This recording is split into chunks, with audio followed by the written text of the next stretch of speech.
আপনার টার্গেট একেবারে কম বয়সী ছেলে কেন? মামুনের সাথে আপনার সম্পর্কটা আগে ও আমার ফিয়ান্সে ছিল। না এবং মামুনের বয়সের পার্থক্য কত? 25 ইয়ার্স। ওর বয়স এই বছর 25 হবে, আমার বয়স 50 হবে। মামুন আপনাকে চিনে না, সে বললো এই বিষয়টা কি আপনি কিভাবে দেখছেন?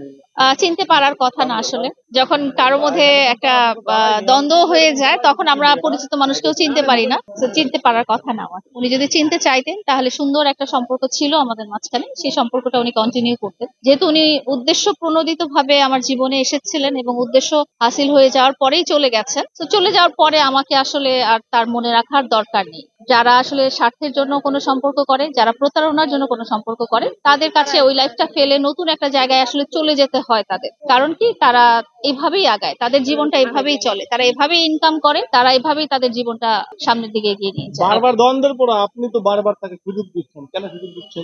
এই যে বললাম যে আমি ক্ষমা করতে পছন্দ করি এবং মানুষকে আমি শুধরাতে, যদি তারা সুযোগ চায় শুধরানোর জন্য, সেটা একটা মানুষ হিসেবে আমার মনে হয় এটা একটা দায়িত্ব। কিন্তু আবার যদি আপনার কাছে সুযোগ চায়, সে আমার কাছে এই মুহূর্তে আর সুযোগ চাবে না বলে আমি আশা করছি। এবং ওয়ালটন এখন দেশের সীমানা পেরিয়ে পৌঁছে গিয়েছে 50টিরও বেশি দেশে।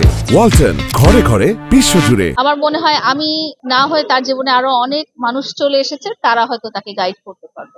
মামুনের সাথে আপনার সম্পর্কটা এই মুহূর্তে তার সাথে আমার কোনো সম্পর্ক নেই। আগে কি ছিল? আগে কি সম্পর্ক? আগে ও আমার ফিয়ান্সে ছিল। কিন্তু তার মা দাবি করেছে তারা আপনারা ভাই বোন ছিলেন এবং প্রিন্স মামুন সেও দাবি করেছে। এটা যদি আপনারা 2022 সালের দিকে তার মার কোনো স্টেটমেন্ট, বক্তব্য বা সামাজিক যোগাযোগ মাধ্যমে চলছে এরকম কোনো ভিডিও দেখেন, সেখানে উনি আমাদেরকে প্রিন্স মামুনের ওয়াইফ হিসেবেই দাবি করেছেন। এখন 5 বছর পরে যদি উনি আমাকে ভাই বোন হিসেবে দাবি করেন, আমার বলার কিছু নেই। 15 দিন আগেও দাবি করেছে। এখন এটা তো বলেই দিয়েছি যে যেহেতু তাদের স্বার্থ শেষ, তো তাদের ইচ্ছা মতো যে কোনো কিছু বলতে পারে। সবসময় আসলে মানুষ সংসারটা টিকায় রাখতে চায়, আর বাংলাদেশি নারীরা খুবই ঘরকেন্দ্রিক। তারা চায় যে স্বামী সংসার নিয়ে সমস্ত ঝামেলা দূর করে একটা শান্তিপূর্ণ জীবন বা পরিবারটা চলুক, এভাবেই চায়। কিন্তু আপনার স্বামী না, তাহলে সংসার কি হবে? তার সাথে আমার বিয়ের কথাবার্তা চূড়ান্ত হয়েছিল পারিবারিক ভাবে, এবং এর আগে সংসার করে ফেলছেন?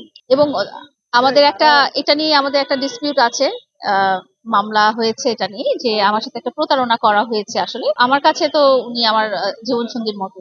ওর সাথে আমার একটা পারিবারিক ভাবে সম্পর্কিত হয়েছিলাম, বাট এটাতে যে এটাই আমি বলছি যে এটাতে একটা আইনগত সমস্যা হয়েছে, বিকজ ও প্রতারণা করেছিল আমার সাথে, বিয়ে নিয়ে প্রতারণা করেছিল। আমরা কিন্তু একটু দাবি করলেন আপনি। হাজবেন্ড দাবি করছি, কারণ আমি তো ভাবছি যে প্রতারণা না, আমি তো জানছি প্রতারণা না, পরবর্তীতে প্রমাণিত হয়েছে যে সেটা প্রতারণা। আপনার টার্গেট একেবারে কম বয়সী ছেলে কেন? আপনার কি লেভেল কি মেনটেন করাটা কি আপনি এটা? টার্গেট বলতে আপনি যেটা বুঝাচ্ছেন যে আমি কিন্তু আগেও বিবাহিত ছিলাম প্রিন্স মামুনের সাথে সম্পর্কের সময়, তো সেখানে আমার হাজবেন্ড আমার চেয়ে বয়সে বড় এবং স্ট্যাবলিশ এবং ওয়েল স্ট্যাবলিশ মানুষ ছিল। তো পরবর্তীতে যখন প্রিন্স মামুনের সাথে আমার সম্পর্ক হয় এবং পারিবারিক ভাবে আমাদের সম্পর্কিত হই, তখন শুধু এটাকে আপনি বলতে পারেন। বাট এরপরে আপনি যদি বলেন যে আপনি যাদের সাথে ভিডিও করেন তারা আপনার চেয়ে কম বয়সী, সেটা ভিডিও যারা করে তারা শুধু ভিডিওই করে, তাদের সাথে আমার ব্যক্তিগত কোনো সম্পর্ক নেই।